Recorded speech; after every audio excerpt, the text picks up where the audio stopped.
கன்னி ராசி கன்னி லக்னக்காரங்க உங்களுக்கும் ரொம்ப நல்லா இருக்குது. இன்டர்னலாக உள்ளுக்குள்ளே நீங்கள் நிறைய குழப்பிக்கிட்டாலும் டல்லாக இருந்தாலும் உங்களுக்கு சுற்றி நடக்கிற நிறைய விஷயங்கள் நல்லதாக இருக்குது. ஜஸ்ட்டு நீங்கள் பார்க்கணும்.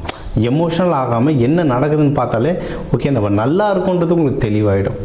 எந்தெந்த விஷயத்தில் நல்லா இருக்கோன்னா நிறைய நீங்கள் எடுக்கிற முயற்சிகளில் வந்து நிறைய சப்போர்ட் வரும்.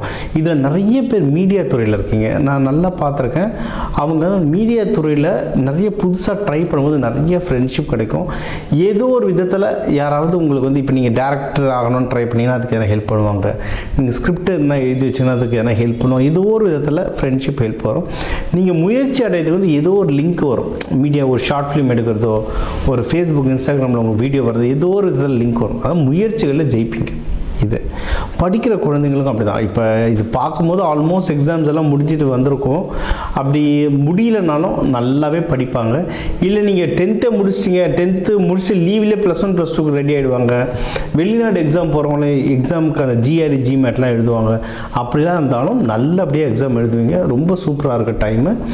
புதனை நல்லா ஆக்டிவேட் பண்ணிக்கோங்க. படிக்கிற குழந்தைங்க தினமும் நீங்கள் சாப்பிட்ற தட்டில் பச்சை கலரில் எதனா இருக்கணும், பச்சை காய்கறி. அது இருக்க புதன் நல்லா ஆக்டிவேட் ஆகும்.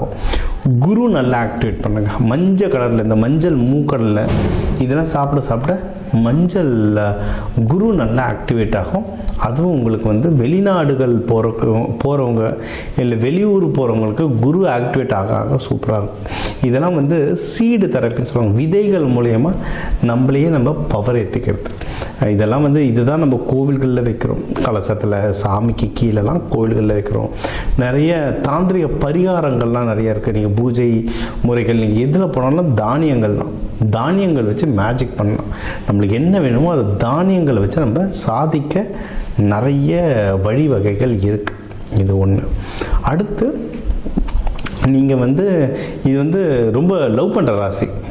ஏன்னா புதன் வீடு ரொம்ப ஆர்டிஸ்டிக்கு, கவிதை பாட்டு இதெல்லாம் ரொம்ப பிடிக்கும். நல்ல ஆர்டிஸ்ட்டுக்கு நீங்கள் வந்து இந்த லவ் செட் ஆகிறதுலாம் ரொம்ப டைம் நல்லாயிருக்கு. கை கூடும். நடுவில் ஏதோ பிரேக்கப் ஆகி ஏதாவது இருந்தால் கூட கை கூடும். ஏற்கனவே கை கூடியிருக்கு சார், நல்லா போயிட்டுருக்கு சார்னா வீட்டில் பேசி டக்குன்னு கல்யாணம் பண்ணுங்க. ஏன்னா கல்யாணத்துக்கான விண்டோ நல்லா இருக்குது. எதிரிகள் தொல்லை ஏதாவது நடுவில் உள்ளே பூந்து ஏதாவது குழப்புவாங்கல்ல, அந்த குழப்புறது எல்லாமே கம்மியாக இருக்குது. ஸோ அதனால் நீங்கள் வந்து வீட்டில் பேசிட்டு கல்யாணம் பண்ணுறது கரெக்டாக இருக்கும். கூட மட்டும் கரெக்டான ஆளாக கூப்பிட்டு போங்க. ஏன்னா நடுவில் வந்து யாராவது தேவையில்லாமல் பேசி குழப்பிடக்கூடாது. அதனால் கரெக்டான ஆளாக கூட கூப்பிட்டு போயிட்டீங்கன்னா ஜெயிக்கிறதுக்கு வந்து ரொம்ப அதிகமாகவே வாய்ப்பு இருக்குது. நீங்கள் எதனா இன்வெஸ்ட்மெண்ட் பண்ணணும் அப்படின்னா தாராளமாக பண்ணலாங்க. ஏன்னா உங்களுக்கு நல்ல புத்தி கூர்மை இருக்கிறதுனால நீங்கள் ஸ்டாக் மார்க்கெட் ப்ரெடிக்ஷன் பண்ணலாம். உங்களுக்கு அந்த ஸ்டாக் மார்க்கெட்டில் போட பணம் நல்லா வருமா அப்படின்றத பார்த்துட்டு அந்த அமைப்பு இருந்தால் அதில் நீங்கள் போடலாம். அப்படி இல்லைன்னா நிலமாவோ வீடாவோ நகையாவோ வாங்கலாம். ஏன்னா இது வந்து நிலம் ராசி, பெண் ராசி. ஸோ நகை வாங்குறது, வீடு வாங்குறது இவங்களுக்கு வந்து டிஃபால்ட்டாகவே பிடிக்கும். ஜென்ஸாக இருந்தால் கூட இந்த ராசி அமைப்பு அவங்களுக்குள்ளே வேலை செய்யும். ஸோ அந்த மாதிரி நீங்கள் கோல்டு இன்வெஸ்ட்மெண்ட், லேண்ட் இன்வெஸ்ட்மெண்ட் பண்ணலாம். இதுலேயும் நீங்கள் வளர்கிறதுக்கு வந்து அதிகமான வாய்ப்புகள் இருக்குது. யாராவது தொழில் பண்ணிகிட்ருக்கீங்கன்னா அந்த தொழில் நல்ல முன்னேற்றங்கள் கொடுக்கும். நிறைய தொழிலில் வந்து சரியான முன்னேற்றங்கள் வரும். வெளிநாடுக்கு தொழிலில் இப்போ சில பேர் வந்து ஸ்டார்ட் அப்லாம் வேலை செய்வீங்க. அவங்களுக்கு வந்து ஷேர்ஸ்லாம் தருவாங்க. அதுவும் ஒரு விதமான தொழில் தான். நீங்கள் அது வெளிநாடு என்ன எக்ஸ்பேண்ட் பண்ண போது இல்லை வெளிநாட்டில் பிரான்ச் இருக்க ட்ரை பண்ணுறீங்கன்னா ட்ரை பண்ணலாம். வெளிநாடு போகிறதுக்கு வந்து நிறைய அமைப்புகள் இருக்குது. தாராளமாக ட்ரை பண்ணலாம்.